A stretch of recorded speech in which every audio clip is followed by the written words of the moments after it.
오늘은 종려주일이고 다음 주일은 부활주일입니다.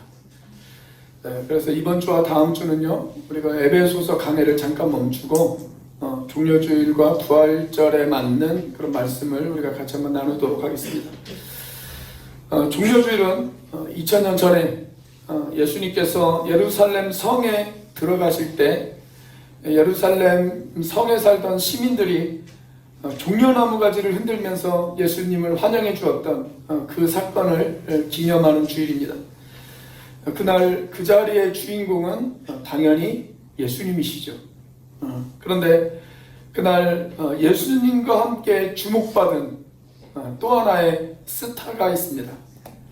그 스타가 바로 오늘 본문에 등장하는 나귀 새끼입니다. 자, 오늘 본문 2절 말씀을 보시면 본래 그곳에는 두 마리의 나귀가 있었다라고 그렇게 기록되어져 있습니다. 한 마리는 매여 있는 나귀였고 한 마리는 나귀 새끼였습니다. 아마도 이 매여 있는 나귀는 나귀 새끼의 어미가 아니었을까, 그렇게 추정이 되어집니다. 자, 그런데 다른 복음서에 보면 나귀 새끼만 등장해요. 왜냐하면 예수님께서 그날 타신 나귀는 이 나귀 새끼였기 때문에 그렇습니다. 자, 우리가 과거 역사를 보면 전쟁에서 승리한 장군들이 나팔을 불면서 개선문을 통과해요. 성을 통과합니다. 성문을 통과해요. 또는 왕이 자기가 다스리는 나라의 어떤 한 성을 방문하기 위해서 그 성을 들어옵니다. 그럴 때 그 왕들은 또 그리고 그 장군들은 대체적으로 군마를 타고 오는 것이 일반적인 관례였습니다. 화려한 군마를 타고 그렇게 성에 입성을 했어요. 자, 그런데 이날 만왕의 왕 되신 우리 예수님께서는 군마가 아니라 나귀를 타고, 그것도 아주 어린 새끼 나귀를 타고 예루살렘 성에 입성했다라고 그렇게 이야기를 하고 있습니다. 지금까지 역사상 나귀 새끼를 타고 성에 입성한 왕은 없었습니다. 우리가 방금 보았던 그 동영상처럼 우리가 기대했던 왕은 전혀 세상의 왕들과는 다른 모습으로 그렇게 예루살렘 성을 방문을 하셨습니다. 그분은 겸손하셨고 그분은 평화의 왕이셨습니다. 여러분, 평화의 왕으로 오신 그분이 정복자들이 타는 말을 타고 예루살렘 성에 들어갔다라고 한번 생각을 해보세요. 얼마나 어울리지 않겠습니까? 그런데 예수님께서는 나귀 새끼를 타고 그 성 안으로 들어가셨어요. 평화의 왕이셨고 겸손한 왕이셨기 때문에 그렇습니다. 자, 그런데 오늘은 그런 관점에서 우리가 오늘 본문 말씀을 보는 것이 아니라 이 새끼 나귀의 관점에서 우리가 한번 오늘 본문을 살펴보았으면 좋겠습니다. 아마도 이날 이 새끼 나귀는 자기의 모든 인생 가운데 가장 흥분되어지고 가슴이 터질 정도의 감격스러운 하루를 아마 보냈을 것입니다. 그야말로 기분 째지는 하루를 보냈을 것입니다. 메시아이신 예수님을 태우고 예루살렘 성 안으로 들어갔을 때 사람들의 환호성과 박수소리, 그것은 이 어린 나귀의 가슴을 흥분시키기에 충분했을 것입니다. 내가 비록 나귀로 태어났지만 내가 이렇게 쓰임받을 수도 있구나, 내가 주님에게 이렇게 쓰임받을 수도 있구나 라고 하는 감동이 아마 이 나귀에게 밀려왔을 것입니다. 자, 오늘 본문 말씀을 보면 예수님께서 나귀를 타고 예루살렘 성에 들어가기 위해서 출발했던 곳이 벳바게라고 하는 마을이었다 라고 그렇게 기록을 하고 있죠. 자, 예루살렘 동쪽에서 예루살렘으로 들어가려면 제일 먼저 베다니라고 하는 마을을 통과해야 됩니다. 예루살렘 성전에서 한 3km 정도 떨어져 있는 곳에 베다니라고 하는 마을이 있어요. 이 베다니라고 하는 마을은 우리가 너무나도 잘 알고 있는 나사로가 살았던 마을입니다. 그리고 문둥병자들이 모여 살던 그런 동네입니다. 자, 이 베단이라고 하는 마을에서 감람산을 향해서 가면 감람산 정상에 거의 다다랐을 쯤에 보이는 작은 마을이 하나 있어요. 그 마을이 바로 벳바게라고 하는 마을입니다. 벳바게. 예루살렘 성에서 한 2km 정도 떨어져 있는 그런 곳입니다. 여러분, 이 벳바게라고 하는 말은 본래 어떤 뜻을 가지고 있냐면 덜 익은 무화과의 집이라는 뜻을 가지고 있어요. 덜 익은 무화과의 집. 여러분, 우리가 복음서에 보시면 예수님께서 열매 맺지 않은 무화과 나무를 저주하신 그런 사건이 하나 등장을 하죠. 그때부터 사람들은 이 마을을 가리켜서 벳바게라고 불렀습니다. 벳바게. 자, 여러분이 지금 그 예루살렘에 가보시면 이 마을을 뭐라고 부르냐면 에뚜아르라고 그렇게 불러요. 에뚜아르. 그리고 2000년 전에 바로 이 마을에서부터 출발해서 예루살렘 성까지 예수님께서 그 행진했던 그 퍼레이드를 기념하기 위해서 이곳에 교회가 하나 세워졌는데 그 교회가 바로 벳바게 기념교회입니다. 벳바게 기념교회. 12세기에 사람들이 여기에 교회터가 있었다라는 것을 발견을 했어요. 그래서 고고학자들이 연구해 보니까 한 4세기경부터 이곳에 교회가 세워져 있었다는 것을 알게 되어졌습니다. 그래서 프란체스코에서 그 땅을 구입해 가지고 이곳에 교회를 세운 것이 지금의 기념교회예요. 기념교회. 이 교회당 안에 들어가 보면 정면에 사람들이 종려나무 가지를 흔들면서 예수님을 환영하는 그런 모습이 그려져 있고, 그리고 예수님께서 나귀를 타고 예루살렘 성에 입성하는 그 장면이 그려져 있습니다. 여러분들이 만약에 바로 오늘, 딱 오늘 예루살렘 성 이 마을에 방문을 하시게 되어지면 이 벳바게 마을에서 예루살렘까지 한 2km 정도에 걸쳐서 사람들이 축제하는 모습을 볼 수가 있습니다. 실제로 바로 오늘 종려나무 가지를 흔들면서 이 벳바게 마을에서부터 예루살렘까지 사람들이 실제로 걸어요. 실제로 걸으면서 예루살렘을 입성하셨던 그 예수님을 기념하며 그들이 축제를 벌입니다. 자, 그렇다면 그날 예수님을 태우고 예루살렘 성에 들어왔던 이 어린 나귀, 이 나귀가 겪었던 가슴 벅찬 감동은 과연 무엇이었을까요? 이 어린 나귀는 도대체 우리 주님에게 어떻게 쓰임을 받았을까요? 첫째로 선택의 자리에서 쓰임을 받았습니다. 선택의 자리에서 쓰임을 받았습니다. 여러분, 당시 예루살렘 근처에 나귀들이 얼마나 많이 있었겠습니까? 그런데 그 많은 나귀 중에서 예수님에게 선택을 받았다. 여러분, 그것은 얼마나 가슴 벅찬 일이겠습니까? 자, 오늘 본문 말씀에 보면 예수님께서는 그곳에 가보시지도 않으시고 그 나귀가 어떤 모습으로 그곳에 매여 있을 것이라는 것을 아주 정확하게 알고 계셨어요. 자, 2절 말씀이죠. 같이 한번 읽어보겠습니다. 시작. 이르시되 너희는 맞은편 마을로 가라. 그리하면 곧 매인 나귀와 나귀 새끼가 함께 있는 것을 보리니 풀어 내게로 끌고 오라. 자, 그런데 이 나귀에게도 주인이 있지 않겠습니까? 그런데도 불구하고 주님께서 참 놀라운 이야기를 하세요. 나귀의 주인이 있지만 사실 이 나귀의 진짜 주인은 예수님 당신이시라고 그렇게 이야기를 하십니다. 그래서 나귀의 주인이 뭐라고 항의한다면 주께서 쓰시겠다 하라, 이렇게 말하라고 예수님께서 제자들에게 가르쳐 주시죠. 자, 그 말씀이 3절에 기록되어 있습니다. 3절 말씀 같이 한번 읽어보겠습니다. 시작. 만일 누가 무슨 말을 하거든 주가 쓰시겠다 하라. 그리하면 즉시 보내리라 하시니. 자, 실제 그 나귀의 주인이 나귀를 예수님께 보내죠.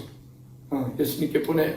자, 그런데 이것보다 더더욱 놀라운 사실이 하나 있습니다.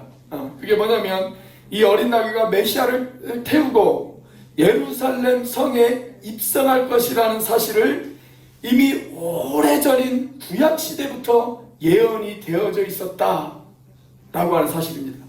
자, 4절과 5절 말씀입니다. 같이 한번 읽어보겠습니다. 시작. 이는 선지자를 통하여 하신 말씀을 이루려 하심이라. 일러스되 시온 딸에게 이르기를 내 왕이 내게 임하나니 그는 겸손하여 나귀 곧 멍에 매는 짐승의 새끼를 탔도다라 하였느니라.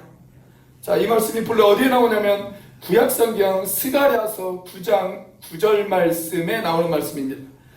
그러니까 스가랴서가 기록된 것이 BC 480년에서 470년 사이에요.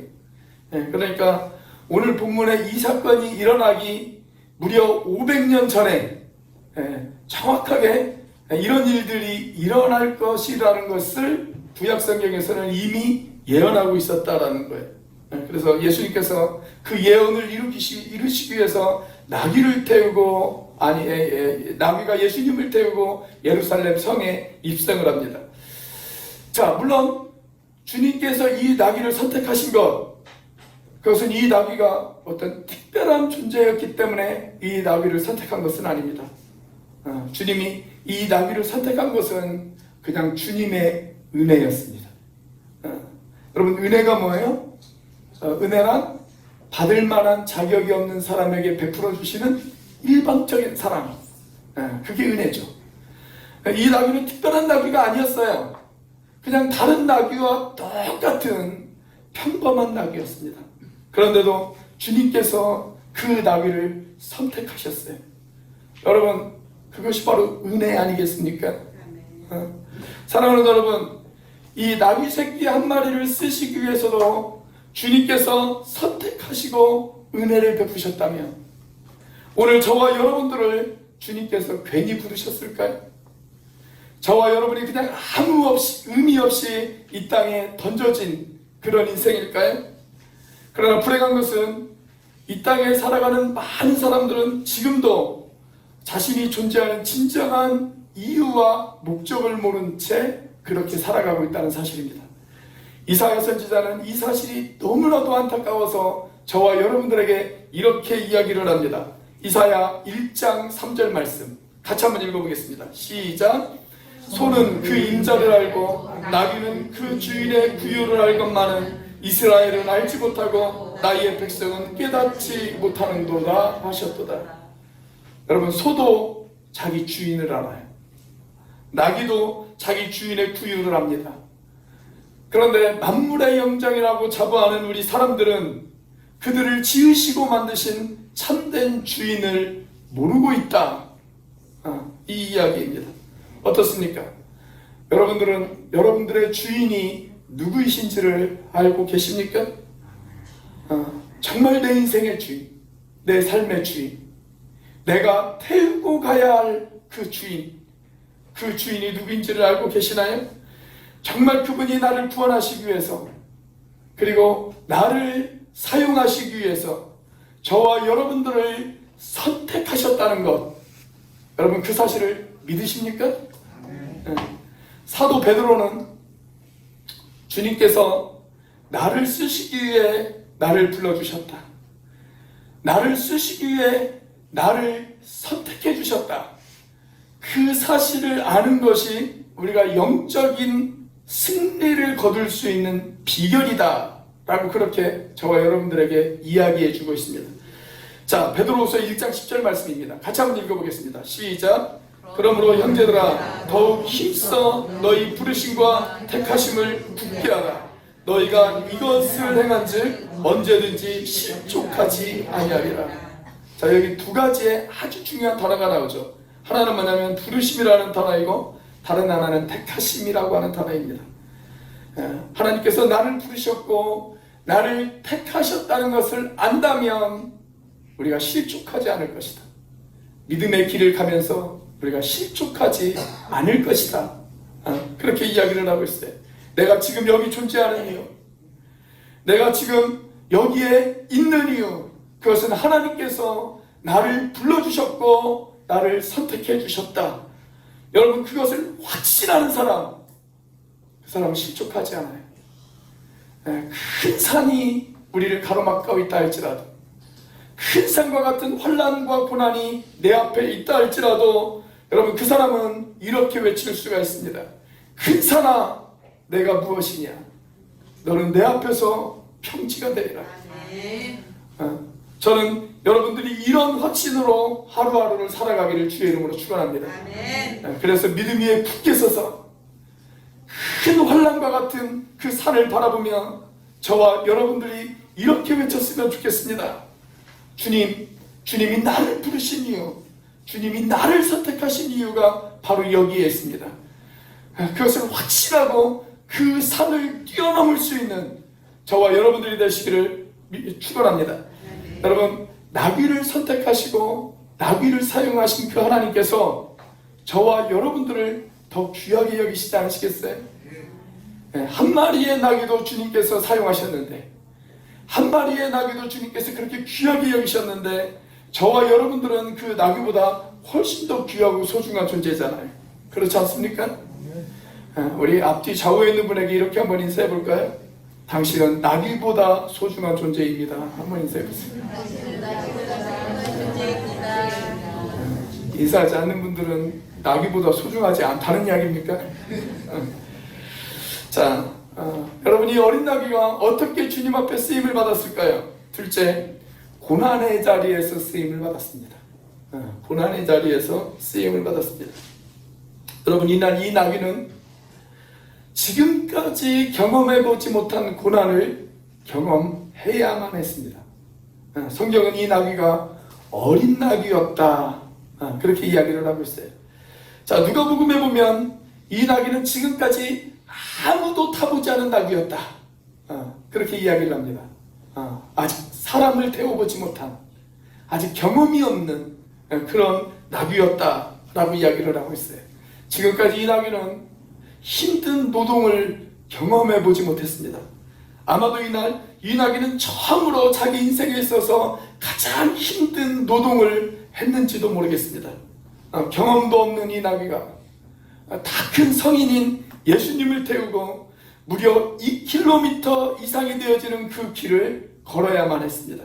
그런데 그 길이 평지가 아니에요. 여러분, 벳박의 마을이라고 하는 이 마을에서부터 예루살렘까지 가는 그 길은 산을 올라가야 하는 길입니다. 그리고 오르막길과 내리막길이 계속 반복적으로 이어지는 그런 길입니다. 제가 엊그제 저희 아내와 같이 한라수목원을 산책을 했거든요. 한라수목원 그 한 바퀴를 도는데도 저희 아내가 엄청 힘들어 하더라고요. 엄청 힘들어. 자, 그런데 여러분, 아직 다 자라지도 않은 이 어린 나귀가 예수님을 태우고 오르막 내리막이 반복되어지는 그 산길을 걸었다고 한번 생각을 해보세요. 얼마나 힘들었을까요? 예수님께서 2000년 전에 이 새끼 나귀를 타셨으니까 다행이지, 아마 지금 이 새끼 나귀를 타셨으면 동물학대죄로 체포되었을 수도 있습니다. 예수님께서 2000년 전에 오시기를 정말 다행이에요. 지금 오시면 십자가를 지시기도 전에 이미 예수님은 전과자가 되어 있을 거예요. 그런데 여러분, 이 나귀가 그렇게 예수님을 태우고 그 길을 가면서도 포기하지 않고 꿋꿋이 그 길을 걸었다는 것, 여러분, 그것이 참 대견한 일 아니겠어요? 얼마나 대견해요.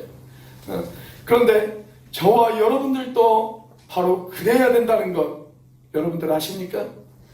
여러분, 역사 가운데 존재했던 수많은 믿음의 사람들을 한번 보십시오. 그 사람들이 걸었던 믿음의 길, 쉬운 길만 있지 않았어요. 그들도 때로는 자빠졌습니다.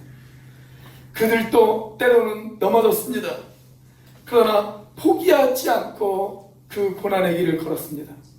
그 고난의 길을 걸으면서 그들은 믿음의 사람으로 훈련되어지고 연단되어졌습니다.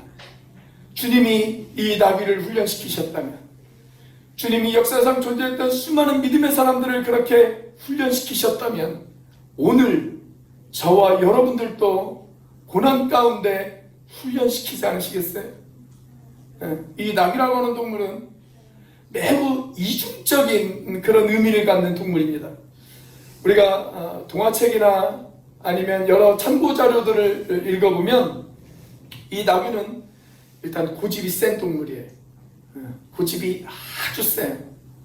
그런데 다른 한편으로 보면 또 잘 훈련되어지면 매우 충성스러운 그런 동물이 바로 이 나귀입니다. 그래서 옛날에는 사람들이 나귀를 타고 다니는 일이 아주 흔했어요. 제가 어릴 때만 하더라도 제가 어릴 때 자주 불렀던 노래 가운데 이런 노래가 있었습니다. 아버지는 나귀 타고 장에 가시고 할머니는 건넌 마을 아저씨 댁에 고추 먹고 맴맴 달래 먹고 맴맴. 아시죠? 아빠 생각이라고 하는 노래, 아니 오빠 생각이라고 하는 노래. 요즘도 아이들이 그런 노래를 부르는지는 모르겠어요. 옛날에는 그 여학생들이 뭐 고무줄놀이 하면서도 그 노래를 부르고 그랬잖아요. 이 노래가 지어진 것이 1930년대거든요. 불과 지금으로부터 100년도 안 된 이야기입니다. 그러니까 적어도 1930년대까지만 하더라도 사람들이 나귀를 타고 다녔어요. 나귀를 타고 다녔다. 우리나라 그 조선 중기를 대표하는 문인화 가운데 김씨라고 하는 사람이 있습니다. 이 사람이 그린 그림 중에 동자견여도라고 하는 그림이 있어요. 동자견여도. 나귀를 그린 그림입니다. 그 부분을 조금 확대해서 보면 이렇게 되어 있어요. 아주 재밌는 장면이 있는데 이 그림을 보면 하얀 옷을 입은 어린 동자가 개울을 건너기 위해서 나귀를 묶은 줄을 잡아 끄는 장면이 등장을 합니다. 아주 용을 쓰고 있어요. 그런데 정작 나귀는 지금 어떤 상태입니까? 네 발에 힘을 딱 주고 엉덩이를 뒤로 뺀 채 그렇게 버티고 있는 그런 장면입니다. 여러분, 나귀가 이렇게 고집이 센 동물이기도 합니다. 고집이 세요. 그래서 이렇게 고집 센 나귀를 말 잘 듣는 동물로 만들기 위해서는 훈련하는 작업이 필요해요. 그 고집을 꺾어야 합니다. 그 고집을 꺾어야 말을 잘 들을 수가 있어요. 여러분, 우리도 마찬가지 아닐까요? 우리가 예수 믿고 하나님의 자녀가 되어졌지만 때때로 우리들의 삶 가운데 고난이 찾아올 때가 있습니다. 그런데 어쩌면 그 고난이 우리의 고집을 꺾기 위한 하나님의 훈련 방법이 아니겠습니까? 그렇다면 저와 여러분들이 해야 할 일이 무엇일까요?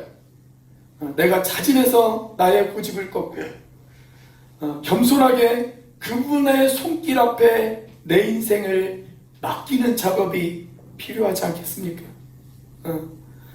우리 앞뒤 좌우에 있는 분들하고 같이 한번 이렇게 인사를 해볼까요? 자진해서 고집을 꺾으시겠습니까?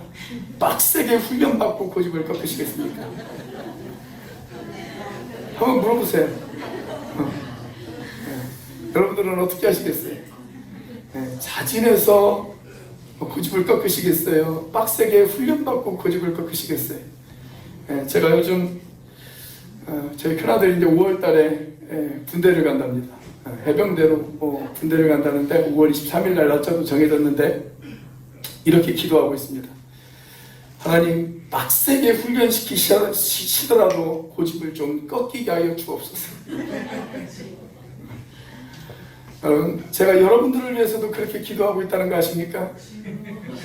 하나님, 우리의 고집을 꺾으시기 위해 빡세게 훈련시켜 주옵소서. 여러분, 어쩌면 예수님께서 그 자리에 어미나귀도 있었어요. 그런데 새끼나귀를 주님께서 굳이 선택하신 이유, 여러분, 그것 때문일 수도 있지 않겠어요? 여러분, 어미나귀는 힘도 세요. 경험도 많아요. 그런데 오래 있다 보면 고집이 세요. 고집이 세요. 오늘 김혜나 자매님 오셨어요? 자리에 안 왔는데 없어서 하는 얘기입니다. 우리 김혜나 자매를 제가 참 귀하게 생각하는 이유가 있어요. 한 번도 교회를 다니지 않았는데 거의 자진해서 우리 서현 자매가 데리고 오기는 했지만 거의 자진해서 교회를 찾아왔습니다. 여러분, 신앙생활을 오래 하다 보면 그 신앙생활을 오래 한 사람과 우리가 같이 일을 하다 보면 일은 참 편해요. 경험이 많기 때문에 일은 참 편합니다. 그런데 고집이 세요. 그런데 이제 막 예수를 믿은, 그래서 아무도 태워보지 않은 이 나비 새끼가 같은 그런 사람들은 어떻게 되지? 경험은 없어요. 그래서 같이 일을 하려면 좀 퍽퍽할 때가 있습니다. 그런데 순수해요. 그래서 훈련시키면 훈련시키는 대로 따라옵니다. 저는 예수님이 이 새끼 나귀의 그런 모습을 보고 귀하게 여기셨다고 생각해요. 예수님을 태우고 가는 그 길이 쉽지만은 않은 길이었을 것입니다. 그 길은 고난의 길이었을 것입니다. 그러나 자신의 고집을 꺾고 주님께 순종하는 법을 배웠어요. 때때로 하나님께서 저와 여러분들에게 고난을 허락하시는 이유, 그 고난을 통해서 내 고집이 꺾이고 주님 앞에 순종하게 만들기 위해서 저와 여러분들에게 고난을 주실 때도 있습니다. 그래서 여러분, 고난은 힘든 것이지만, 고난은 피하고 싶은 것이지만, 그래도 여전히 우리의 신앙 가운데 고난은 필요합니다. 자, 주님께서 이 어린 나귀를 어떻게 쓰셨을까요? 세 번째로 영광의 자리에서 쓰임을 받았습니다. 영광의 자리에서 쓰임을 받았습니다. 자, 이날 이 어린 나귀가 고난만 경험한 것은 아니에요. 예수님을 태우고 거친 산길을 오르기도 하고 내려가기도 했지만, 그래서 힘이 들었지만 동시에 그 길은 영광의 길이기도 했습니다. 드디어 예수님께서 예루살렘 시내에 가까이 오시자 사람들은 그분을 환영하기 위해서 자기들이 입고 있던 옷을 벗어 길가에 펼치기 시작합니다. 그리고 어떤 사람들은 종려나무 가지를 꺾어서 그 가지를 길가에 펼칩니다. 그리고 더러는 그 종려나무 가지를 흔들면서 예수님을 환영해 주기 시작합니다. 자, 그렇게 예루살렘 성문을 막 통과하신 예수님을 사람들은 노래 부르고 춤추면서 예수님을 맞이해 주는 그런 장면이 오늘 성경에 등장하고 있어요. 자, 그런데 예수님이 그렇게 환영받았을 때 이 어린 나귀도 같이 환영을 받았어요. 같이 환영을 받았어요. 자, 8절과 9절 말씀 같이 한번 읽어보겠습니다. 시작. 무리의 대다수는 그들의 겉옷을 길에 펴고 다른 이들은 나뭇가지를 베어 길에 펴고 앞에서 가고 뒤에서 따르는 무리가 소리 높여 이르되 호산나 다윗의 자손이여 찬송하리로다. 주의 이름으로 오시는 이여 가장 높은 곳에서 호산나 하더라. 그렇습니다, 여러분. 저와 여러분이 이 어린 나귀처럼 우리들의 인생에 예수님을 태우고 가다 보면 때로는 예수님의 고난이 나의 고난이 되어질 때가 있어요. 그러나 동시에 예수님의 영광이 나의 영광이 된다는 것도 잊지 마시기를 바랍니다. 사실 지금 종려나무 가지를 흔들고 노래를 부르며 춤을 추는 이 축쟁렬은 장차 우리가 이 세상을 떠나 천성에 들어갈 때 저와 여러분들이 경험하게 되어질 그 축제의 한 장면을 묘사하고 있는 내용입니다. 성경은 우리가 천국문에 들어갈 때 그때 천국에서 이런 축제가 벌어질 것이라고 그렇게 이야기를 하고 있습니다. 자, 요한계시록 7장 9절과 10절 말씀, 자, 같이 한번 읽어보겠습니다. 시작. 이 후에 내가 보니 각 나라와 족속과 백성과 방언에서 아무도 등이 셀 수 없는 큰 무리가 나와 흰 옷을 입고 손에 종려가지를 들고 보좌 앞과 어린 양 앞에 서서 큰 소리로 외쳐 이르되 구원하심이 보좌에 앉으신 우리 하나님과 어린 양께 있도다. 아멘. 세상의 모든 나라가, 세상의 모든 민족이 예수님의 구원하심을 겪은 그 모든 사람들이 각자 자기의 언어를 가지고 손에 종려나무 가지를 흔들면서 그렇게 하나님을 찬양하는 이 감격스러운 축제가 앞으로 벌어질 것이라고 성경은 저와 여러분들에게 그렇게 이야기하고 있습니다. 그날 이 축제는 2000년 전 예루살렘에서 벌어졌던 축제와는 비교할 수도 없는 축제가 되어질 것입니다. 그날 이 잔치자리에 참석할 수 있는 자격이 있는 사람 누구일까요? 주께서 쓰시겠다라고 했을 때 기꺼이 주님을 자신의 인생의 주님으로 모시고 그 주님을 태우고 자신의 고집을 꺾어 그렇게 주님 앞에 쓰임받는 사람, 바로 그 사람이 아니겠습니까? 사랑하는 여러분, 그런데 그날 그 영광을 맛보기 위해서는 우리가 아직 걸어야 될 몇 발자국의 고난의 발걸음이 있습니다. 그래서 바울 사도는 저와 여러분에게 이렇게 권면합니다. 로마서 8장 17절과 18절 말씀 같이 한번 읽어보겠습니다. 시작. 우리가 그와 함께 영광을 받기 위하여 고난도 함께 받아야 할 것이니라. 생각하건대 현재의 고난은 장차 우리에게 나타날 영광과 비교할 수 없도다. 사랑하는 여러분, 여러분이 정말 그 영광을 받기를 원하신다면 주님과 함께 받는 고난을 두려워하지 마십시오. 주님 때문에 받는 고난, 주님의 일을 하기 위해 받는 고난, 주님의 말씀을 전하고 복음을 전하기 위하여 받는 고난, 이웃들에게 사랑을 전하기 위해서 받는 고난, 여러분 그 고난을 피하지 마십시오. 주님의 영광이 나의 영광이 되어지기 위해서는 주님의 고난이 나의 고난이 되어질 수 있어야 합니다. 그러나 그 고난은 장차 우리가 받을 영광과 좋게 비교할 수도 없다고 성경은 저와 여러분들에게 그렇게 권면하고 있습니다. 내일부터 고난주간이 시작되어집니다. 그날 우리가 영광의 주인공이 되어지기 위해서 돌아오는 한 주 주님의 고난을 깊이 묵상하고 그 주님 앞에 엎드려 기도하면서 하나님, 내 인생도 주님을 위하여 쓰임받는 인생이 되어지게 해달라고, 하나님 이 나귀처럼 나도 내 인생의 주인으로 주님을 모시고 주님을 태우고 그렇게 주님 앞에 쓰임받는 인생이 되어지게 해달라고. 그래서 어느 날 주님께서 나를 향해서 주가 쓰시겠다 하라 라고 그렇게 말씀하셨을 때 기꺼이 내가 주님을 태우고 그렇게 고난의 길을 주님과 함께 걸어가고 영광의 길도 주님과 함께 걸어갈 수 있는 그러한 인생이 되어질 수 있도록 그렇게 기도하시는 저와 여러분들이 되시기를 주의 이름으로 축원합니다. 기도하시겠습니다.